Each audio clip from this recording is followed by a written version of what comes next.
नमस्कार।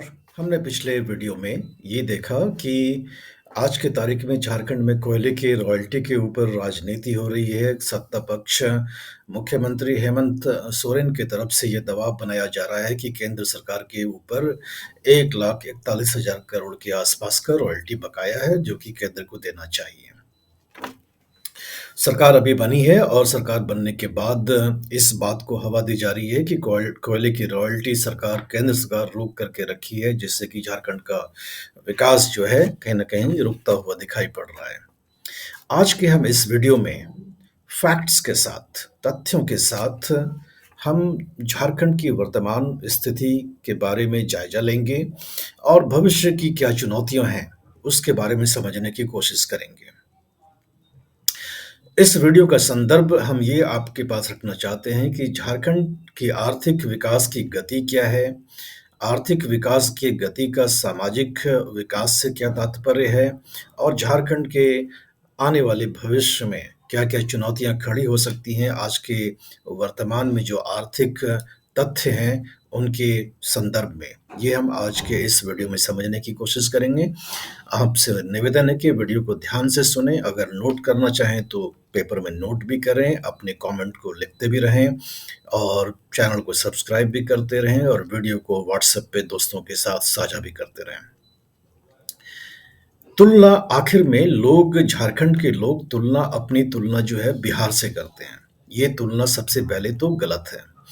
झारखंड की तुलना बिहार से होनी ही नहीं चाहिए। उसका कारण ये है कि बिहार में कोई ना खनिज है, ना कोई खनिज संपदा नहीं है। बिहार मूलतः एक कृषि प्रधान राज्य है। बिहार में कृषि के अलावा अगर आप देखेंगे, थोड़ा बहुत छोड़ दीजिए तो कुछ भी नहीं है। तो झारखंड को अपना तुलना जो है बिहार से बिल्कुल भी नहीं करना चाहिए। हालाँकि 24 साल पहले वो बिहार का ही अंग था, इसलिए भावनात्मक लगाव हो सकता है और चूँकि सटा हुआ राज्य है, इसलिए लोगों के ज़हन में आ सकता है कि बिहार से ही तुलना कर लें। बिहार की अगर हम बात करें तो पर कैपिटा इनकम, प्रति व्यक्ति आय जो साल की होती है, वो महज़ 60,000 रुपया है। तो इसे हम गरीबी की श्रेणी में मानेंगे। 60,000 रुपये पर कैपिटा इनकम मतलब बहुत ही गरीब राज्य वाली निशानी है बिहार की। झारखंड की प्रति व्यक्ति आय जो है वो 98,000 रुपये है प्रति वर्ष। 98,649 रुपया। मैं सारे तथ्य आपके पास लिख रहा हूँ और चूँकि मैंने भी लिख रखा है, तो मैं बीच-बीच में अपने कागज़ को भी देख कर के सही तथ्य आपको बताऊँगा। तुलना बिहार से बिल्कुल नहीं करनी चाहिए, क्योंकि बिहार का अगर नीतीश कुमार की उपलब्धि को देखेंगे, तो जब उनके पहले 2 टर्म के थे, तो उनकी प्रमुख उपलब्धि होती थी कृषि विकास दर। तो कृषि विकास को ही अपना वजूद मानते थे नीतीश कुमार और उसे ही वो दिखाते थे और आप जानते हैं कि बिहार से पलायन काफ़ी ज़्यादा होता है लोगों का, काम के लिए भी, पढ़ाई के लिए भी, रोज़गार के अवसर तलाशने के लिए, क्योंकि बिहार में नौकरियाँ नहीं हैं, अवसर नहीं हैं, क्योंकि पूरी की पूरी जो है अर्थव्यवस्था कृषि आधारित है। लेकिन जब झारखंड अलग हुआ, तब झारखंड के पास अगर देखें तो जमशेदपुर, धनबाद, बोकारो, आपका जसीडीह, रांची, कम से कम 5-6 औद्योगिक क्षेत्र तब भी जो यूनाइटेड बिहार में थे, जो कि झारखंड को मिला। तो विरासत में झारखंड को औद्योगिक राज्य वाला स्टेटस मिला और इस औद्योगिक सेंटर्स काफ़ी सारे होने के बाद झारखंड की तुलना अगर करनी चाहिए किसी से, तो एक जो औद्योगिक राज्य होता है, उससे करनी चाहिए, ना कि बिहार से करनी चाहिए। इसलिए हम तुलना झारखंड की बिहार से बिल्कुल भी नहीं करेंगे, हमें ये स्पष्ट कर लेना चाहिए। 2014 में और 2014 से लेकर के 2024 इस 10 साल बीत गए। 10 साल में झारखंड ने कितनी तरक्की की है और झारखंड के लिए सबसे बड़ी चुनौतियां क्या आने वाली है, हम उसको समझना चाहेंगे। 2014 में जो राज्य का जिसको हम देश के स्तर पे हम उसे जीडीपी कहते हैं, राज्य के स्तर पे एसडीपी मतलब जीएसडीपी बोलेंगे राज्य के स्तर पर। आप ये समझ लें कि पूरी अर्थव्यवस्था का आज के तारीख में जो वैल्यू है, उसे हम जीएसडीपी मान लें और वो जीएसडीपी झारखंड का 2014 में 1 दशमलव सा 1 लाख 1.65 लाख करोड़, 1.65 लाख करोड़ रुपया था 2014 में।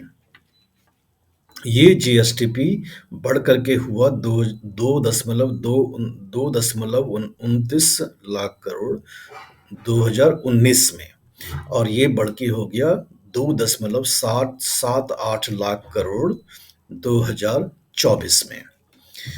तो माने कि 1.65 लाख 1.65 लाख करोड़ वाला जो जीएसडीपी था 2014 में, 10 साल में वो दोगुना नहीं हुआ। वो 2.78 मतलब पौने 3 लाख करोड़ के आसपास वो रहा 10 साल के अंदर में। ये सिर्फ आंकड़ा ही नहीं रहे, इसे हम समझने के लिए एक और आपसे बात करना चाहेंगे। जब भी आप जानते हैं कि कोई बजट आता है राज्य सरकार का, तो सबसे अगर आपको देखना हो कि उस बजट की क्या पहचान है कि उससे राज्य की अर्थव्यवस्था तरक्की करेगी, रोजगार का सृजन होगा, लोगों की सुविधाएं बढ़ेंगी, सड़क बनेंगे, ब्रिजेस बनेंगे, फैक्ट्रियां लगेंगी। ऐसे ऐसे अर्थव्यवस्था वाली गतिविधि तब होती है जब आप कहते हैं उसे कैपिटल एक्सपेंडिचर। अगर कैपिटल एक्सपेंडिचर बढ़ता है मतलब कि सरकार ऐसे कामों में खर्च करने वाली है जिससे कि राज्य में सभी लोगों का फायदा होगा, ना कि किसी के महीने में अकाउंट में पैसे आ जाए, वो वाली बात नहीं होगी, लेकिन पूरे सामूहिक राज्य का फायदा होगा, जिससे कि तेजी से अगर सड़क पे जाना है तो आपका सड़क अच्छा बनेगा, रोड अच्छा बनेगा, ब्रिजेस बनेंगे, हॉस्पिटल्स बनेंगे, स्कूल बनेंगे। ये सब कैपिटल एक्सपेंडिचर होता है जब भी कोई बुनियादी ढांचा तैयार किया जाता है, तो उसे हम कहते हैं कैपिटल एक्सपेंडिचर। जब 1.65 लाख करोड़ का जीएसडीपी 2014 में था, तब 6,632 करोड़ का कैपिटल एक्सपेंडिचर झारखंड का था।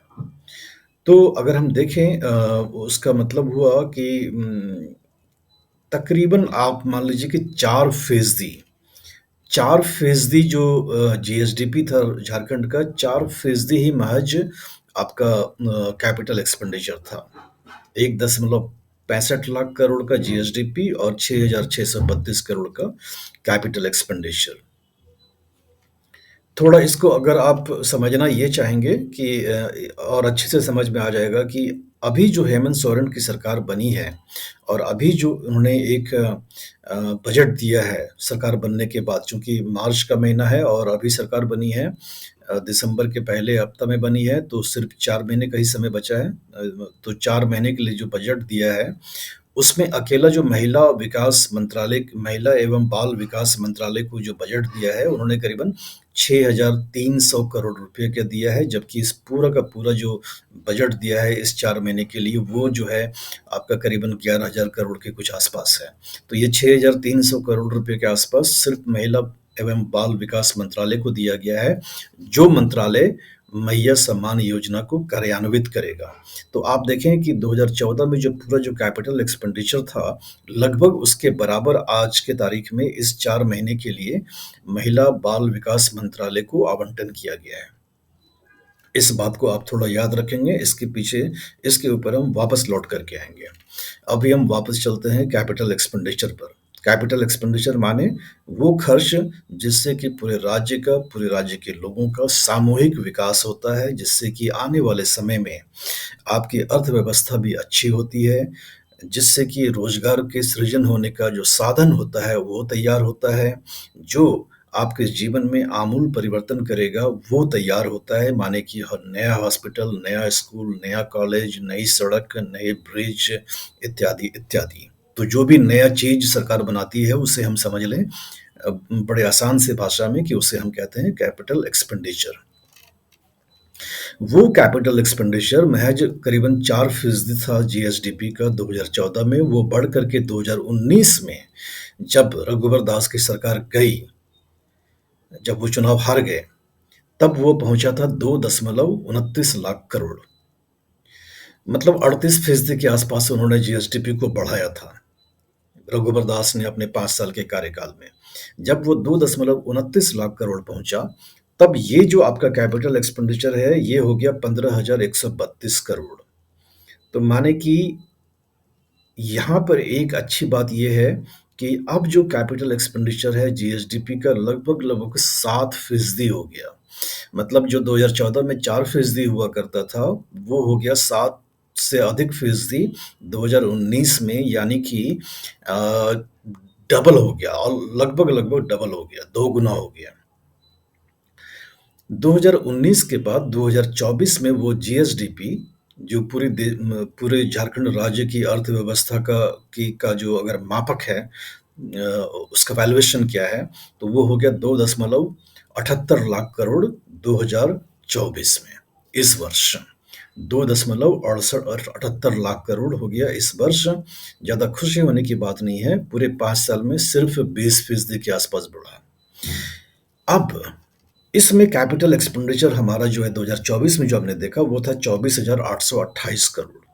24,828 करोड़ का मतलब कि 2.78 लाख करोड़ का जीएसडीपी में 24,828 करोड़ का मतलब 8% से कुछ ज्यादा।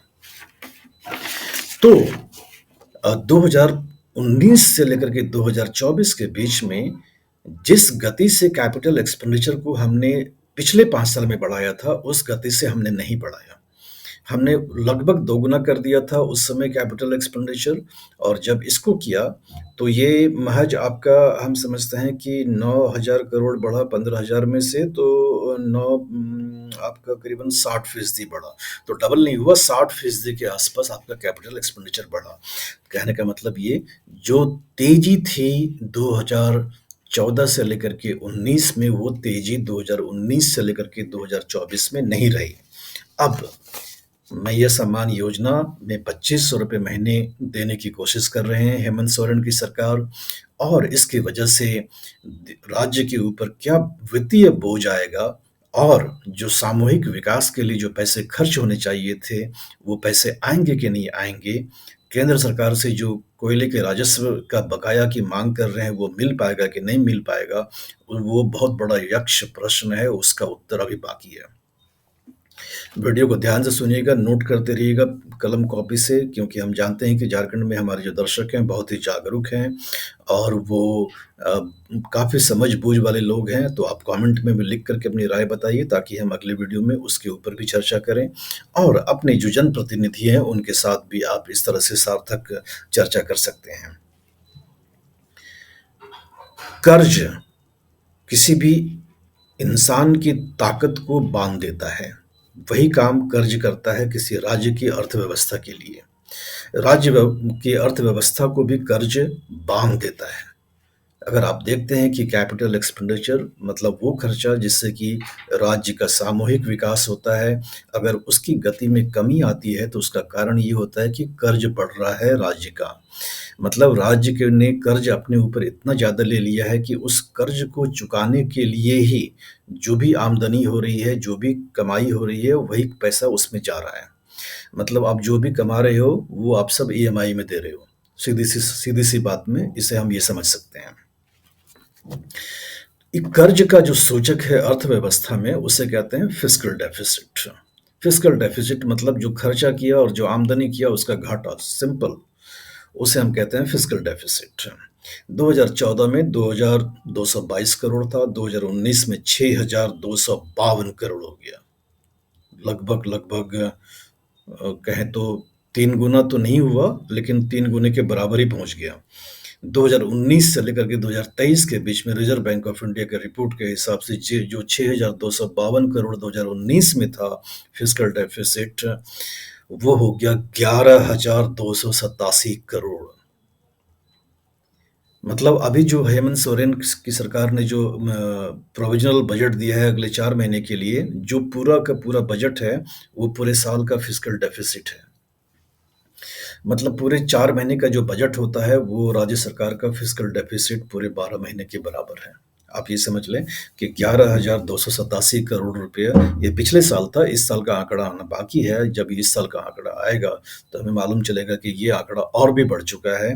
तो इस तरह से हम देखते हैं कि ये जो फिस्कल डेफिसिट है, वो कहीं न कहीं झारखंड राज्य की जो आर्थिक स्थिति है, आर्थिक ताकत है, प्रगति करने की, आपके जीवन को बदलने की, और आपके लिए इस नए स्कूल खोलने की, नए कॉलेज खोलने के लिए, आपके लिए रोज़गार का सृजन करने के लिए, आपके लिए ऐसे अवसर पैदा करने के लिए, जिससे कि युवा जो हैं उनकी तरक्की होगी, वो कहीं न कहीं कम होती जा रही है। क्यों? कारण ये है कि कर्ज़ बढ़ रहा है। अब जब तक इस कर्ज को आप कम नहीं करेंगे, तब तक आप ये जो कैपिटल एक्सपेंडिचर है, जो राज्य के सामूहिक विकास के लिए खर्च करना चाहिए, वो आप ज़्यादा कर नहीं सकते हैं। तो इस तरह से हम देखते हैं कि अ, झारखंड के लिए बहुत बड़ी चुनौती है इस फिस्कल डेफिसिट को मैनेज करना, ये वित्तीय घाटे को मैनेज करना।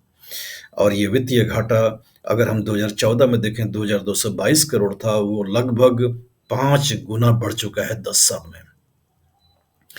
मतलब 10 साल के अंतराल में पर कैपिटा इनकम डबल तो नहीं हुआ, प्रति व्यक्ति आय दोगुनी तो नहीं हुई, लेकिन जो वित्तीय घाटा है वो लगभग 5 गुने से अधिक हो गया।